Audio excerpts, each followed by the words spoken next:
Elon Musk, Elon has lost his case against OpenAI. Mm-hmm. The case in Oakland, yes. Oh, that good. I was like, what are you doing? I guess. Well, they basically just decided that the statute of limitations have passed. They did not actually render an opinion on whether there'd been unjust enrichment or the chapter had been stolen, which I think is obviously the case. Judgified. It's judgified. Judgified. You feel the vibe. Feel the vibe. It's a vibe. Ladies and gentlemen, you're welcome to JEJE Vibe. We're back again. You know I got my amazing, beautiful queen with me. Thanks, my love. The amazing host. So Lewis and Gabriel, if you're new to the channel, don't forget to hit the like and subscribe. And also hit the hype button. Just do it all. We're here for it. Mm-hmm. Elon Musk. Elon has lost his case against OpenAI. Mm-hmm. The statute of limitation expired over a year ago, but yet he still filed it. And then I guess he's saying that he's going to appeal it. Well, it was a blockbuster trial that certainly took the attention of Silicon Valley and brought it inside a federal courtroom in Oakland, California. But what happened, there was less than 2 hours of deliberation, and then the jury unanimously delivered a verdict that they recommended to the judge, which she accepted, that the case be tossed out because Elon Musk did not file his lawsuit in time. It's a 3-year statute of limitation, and they said that they believe that Musk knew about his allegations before those 3 years expired. And as a result, OpenAI is not liable for any of the claims that Elon Musk was bringing in court. But this was a very quick decision. And as a result, all of the different communications, the interesting things that we learned within the case were not really discussed or analyzed or brought to a verdict due to the statute of limitation. And I want to read to you Elon Musk tweeting today after his own legal team says they do plan to appeal this. He said the judge and jury never actually ruled on the merits of the case, just on a calendar technicality. Now, in response to that, the OpenAI team said that what Elon Musk calls a calendar technicality is what they believe to be a fundamental part of the case, that if he really was so concerned about this, why didn't he file his lawsuit sooner? They allege it's because he has sour grapes about OpenAI becoming a success, a competitor. But a lot came out of it. A whole lot came out of it. Into the high-profile trial between Elon Musk and OpenAI, here's where things stand. Elon Musk was a co-founder of OpenAI. He and the now CEO, Sam Altman, were friends a decade ago, and both were in the Oakland courthouse this week as we started to get two sides to this story. At the heart of this case, whether Altman betrayed OpenAI's founding promise to build the company as a nonprofit, quote, for the benefit of all humanity. Musk accuses Altman and President Greg Brockman of tricking him using his funding and prestige to build an $800 billion company they now allegedly profit from personally. The lawsuit has been whittled down to two claims: breach of charitable trust and unjust enrichment. Here's what we heard inside the courtroom. Musk on the stand this week claimed that they stole a charity and said its current structure with a lucrative for-profit and multi-billion-dollar investment from Microsoft violate that original mission. He also took credit for building OpenAI from the ground up, saying that he could have started a for-profit company but chose not to. Quote, I came up with the idea, the name, recruited the key people, taught them everything I know, and provided all of the initial funding.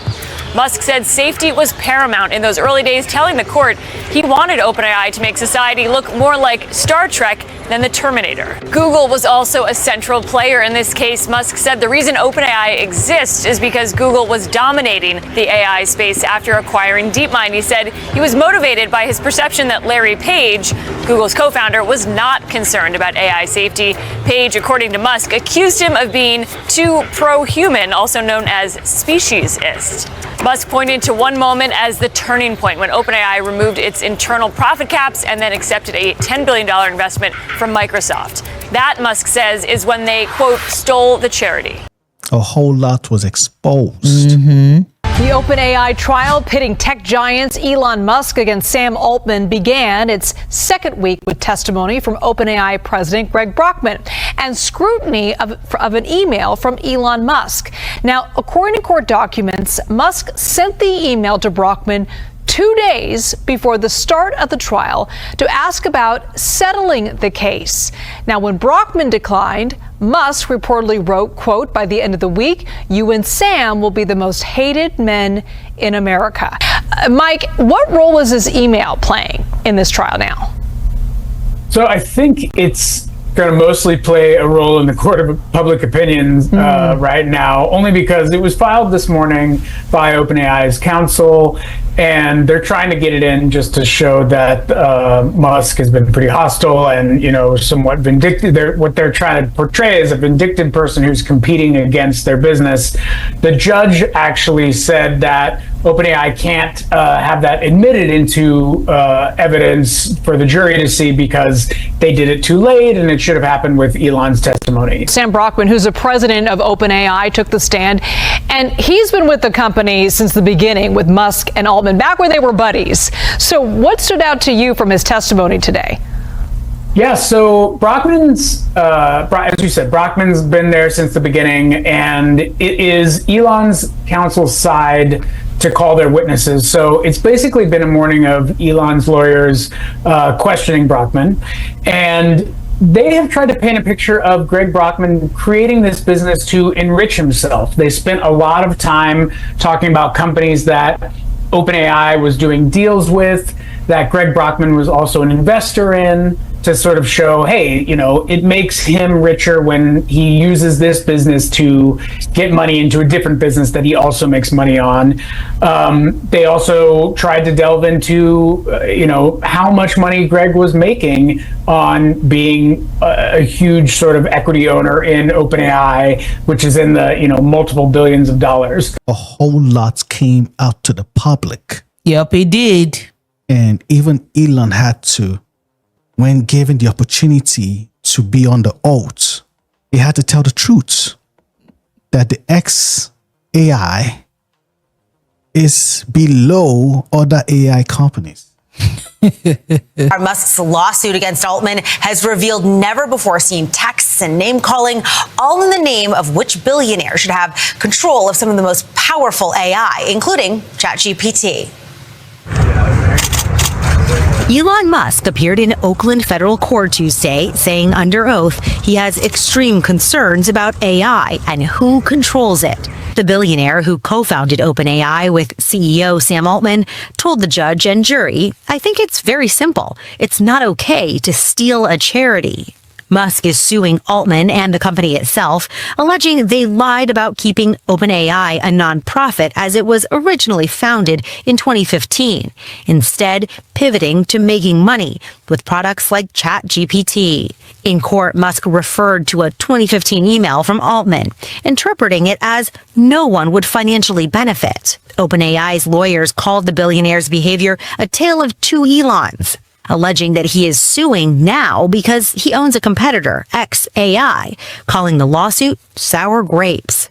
Musk left OpenAI back in 2018, but says he contributed over $44 million to the organization as a nonprofit before 2020.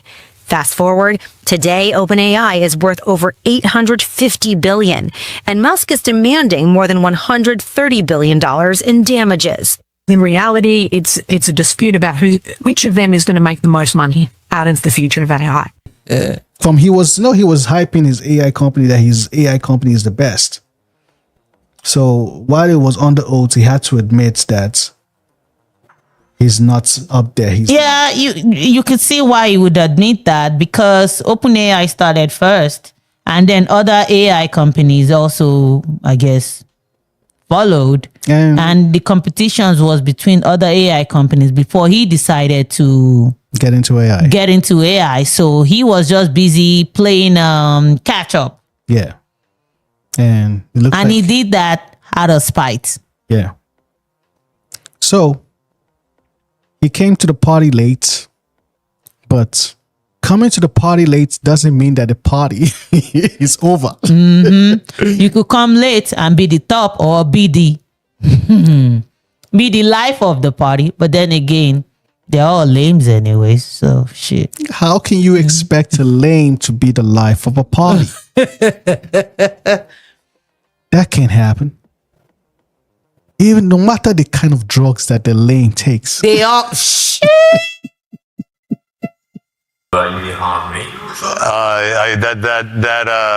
The case in Oakland. Yes. Oh, that good. I was like, what are you doing? Yeah. There's, well, they basically just decided that the statute of limitations have passed. They did not actually render an opinion on whether, there'd been unjust enrichment or the chat had been stolen, which I think is obviously the case. But I do think it's somewhat of a dubious situation because, what happened was by degrees. I mean, it wasn't stolen all at once. It was stolen one piece at a time. And so we have to say, like, well, was there really even a basis for legal action before, the property was stolen? I don't think there is, actually. Like the first step, I don't want to belabor this point, but the first step into adding a for-profit thing had a cap for-profit and was at a small scale. And also that all stock would revert to the charity upon the invention of artificial general intelligence. That clause has not been removed. So it will continue to be a for-profit after developing artificial general intelligence. That removal was quite recent, just in the last few weeks. It is at this point it is whatever an $800 billion for-profit company somehow from a nonprofit. And I think this is a dangerous precedent to set, because if it means that someone can take money as a nonprofit, convert that to a for-profit when it's successful, it undermines all charitable giving in America. It certainly would. You'd see a lot of people starting to start nonprofits with a path towards for-profit. Exactly. What do you got to lose? Right, exactly. What you said on X, you're appealing, optimistic about the appeal? Yeah, I think we necessarily have to appeal because this will become precedent. Which people can actually then essentially loot charities and use this case as a basis for doing so, which I think would be wrong.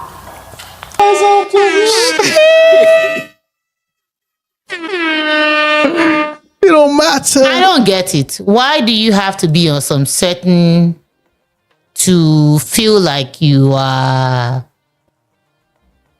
intelligent or smart or you claim to be? Because I didn't even want to listen. You know what? I'll say it. Listening to Elon Musk speak now, you have to really dial down your IQ. Dumb it down.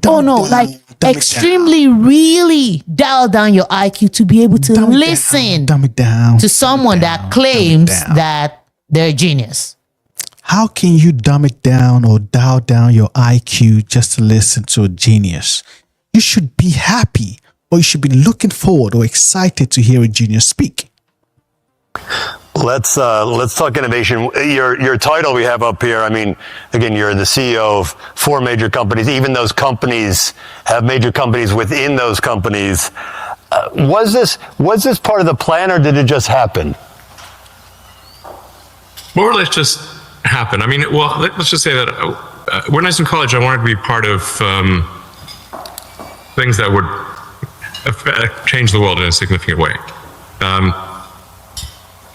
I didn't originally think I wanted to be doing things in AI because AI was somewhat of a double-edged sword, but I did want to accelerate the transition to a sustainable energy economy, which is the sort of electric cars, solar, and batteries. I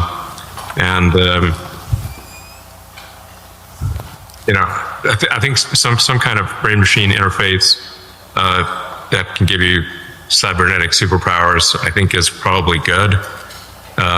It could, help people that have brain or spine injuries. Enable people who've never spoken for years to speak again, which we've done. Give people eyesight who have lost both eyes or the optic nerve, or maybe have never even seen at all, blind from birth, by direct interface to the optical centers in the brain. You can actually restore eyesight, or give people eyesight that they've never had before, and you can enable people to walk again, which I think is profound. I mean, these are kind of Jesus level things, like let's say like when technologies are hitting like Jesus level miracles, that's pretty good. Yeah. But when it comes to this particular genius, it's like you have to dumb it down each time he tries to say something. Okay, what are you saying? Where you headed to? Well, before we get to that, let's just put that aside, please. I don't even want to think about it. Elon came to the party late and is hoping that he's going to be the life of the party when it comes to AI. AI is the party. So he is merging his AI company, xAI, with SpaceX. Tesla had invested $2 billion in Musk's other company, xAI. That stake then got converted to SpaceX shares last month when the space company acquired xAI. But the current size and structure of that stake remain unclear. He is merging his AI company, xAI, with SpaceX. Yes, because the xAI company now, the key top people that the team that he gathered, I guess several top ex-employees or ex-executives from other companies or whatever that he gathered as a team to push forward his xAI, a lot of them left. In February 2026, Elon Musk made a $250 billion move that was supposed to change the future forever. SpaceX merged with xAI, creating a $1.25 trillion super empire. Rockets, satellites, and superintelligence, all under one roof. It looked unstoppable. But just weeks later, something strange started happening behind the scenes. The elite team that Musk personally built began to disappear quietly one by one. No headlines, no explanations. By March, they were all gone. So what did they see that made them walk away from the most powerful company on Earth? The reasons for their departures have not all been shared or clearly stated, so we can only speculate as to why each of these men chose to leave the company. Some may have had better offers from elsewhere. Some may have grown tired of Musk's style of leadership and failure to deliver on his promises. Some might have simply felt that they had nothing left to give the company or that their talents would be better served elsewhere. It's not uncommon for talented tech professionals to move about from one firm to another over time, but it is rare to see almost a dozen different co-founders leave the company they created only a few years into its existence, when it still allegedly had so much left to achieve. And while there are plenty of bright minds around Silicon Valley, people like the xAI co-founders are not easy to replace. Every time a key figure left, xAI's operations took a hit. Musk brought in the replacements, but when a top-tiered coder or project lead walks out, you just can't plug someone else in and pretend nothing happened. And considering his financial situation these days, he decided to merge his companies now. SpaceX, owned by Elon Musk, has absorbed the billionaire's artificial intelligence startup xAI, according to an announcement released Monday. The merger is intended to give xAI a space-based advantage over its primary competitors, including OpenAI, Google, and Meta. Musk said the acquisition would be the first step in bringing data centers, which are needed to train and develop artificial intelligence, to space, saying electricity demand for AI on Earth, quote, cannot be met with terrestrial solutions, even in the near term, without imposing hardship on communities and the environment. Musk estimated in the next 2 to 3 years, the most cost-effective way to build processing power for AI will be in space, claiming the use of near-constant solar power would involve, quote, little operating or maintenance costs. xAI is now looking like the breadwinner of SpaceX. And then the xAI too, nobody's using it. So he took xAI now pumped up, I guess, came up with some random numbers of the value of it and used that as a form of going for an IPO. Yeah. So with a market cap of $2 trillion. Crazy. According to Bloomberg, the estimated valuation for the combined SpaceX company is $1.25 trillion. A recent Reuters report noted XAI shares could be exchanged for shares in SpaceX under the deal, adding some XAI executives may have the option to receive cash instead of SpaceX stock. The merger marks the latest instance of a Musk-controlled company absorbing another firm led by the billionaire. Last March, XAI purchased X in a $33 billion all-stock deal, allowing the two companies to merge their data, AI models, AI hardware, and talent.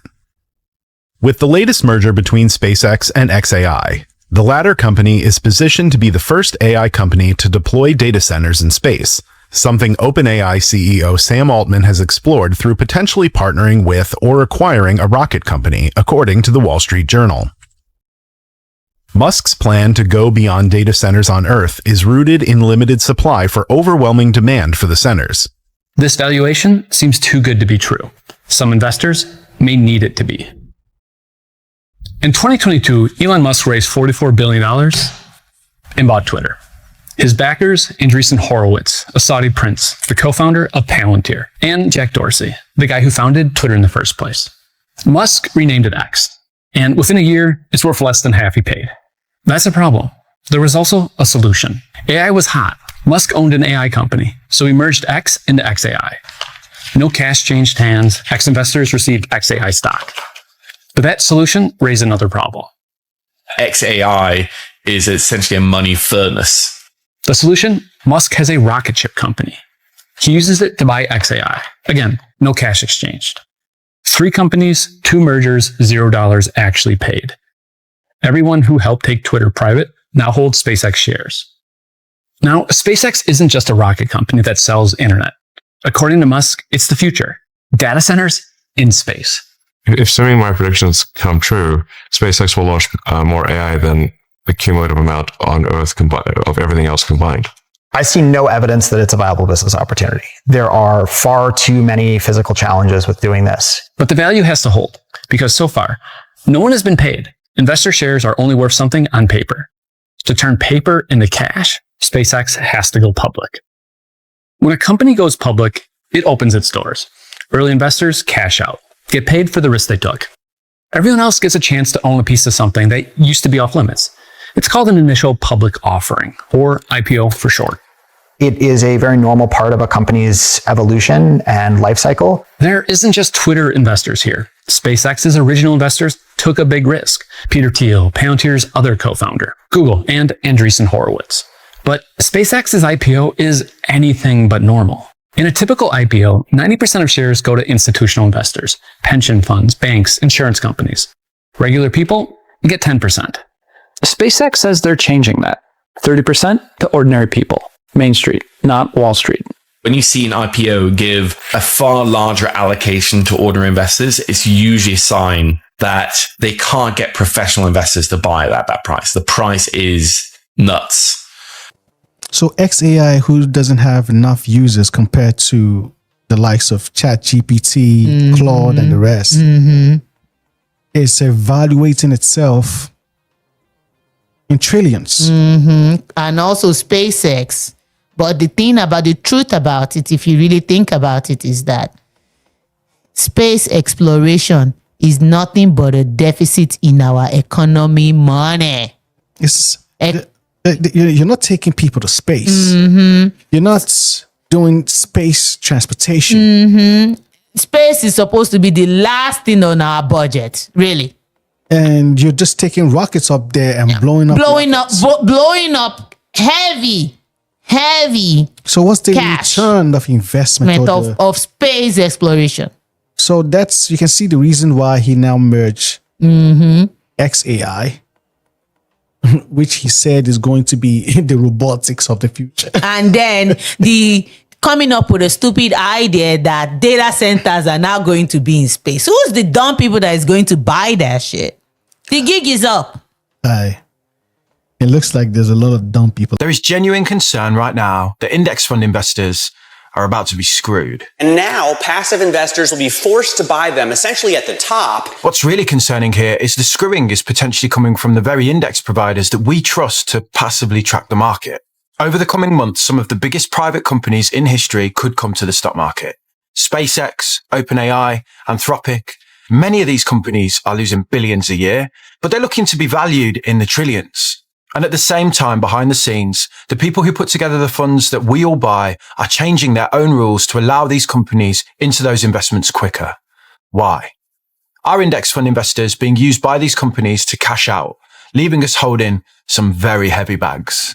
This is the biggest IPO of all time. We're looking at $2 trillion in valuation. Right, what is going on here? So if you're like me, you're an index fund investor, you might sit there and think, well, I just buy the market. But what you're actually buying is a list of companies chosen by an index provider. Tech is in a crazy space right now. Everything is AI related. Everything is AI. First the AI word. Tag the AI word. We'll here. We'll be watching them and we'll be keeping you guys informed. And it's still going to be the same thing. We've been at this for how many years now? And it's still the same. It's still the same. So we'll see you guys in the next one. Don't forget to hit the like and subscribe. You know it's JEJE Vibe. Well, are you now?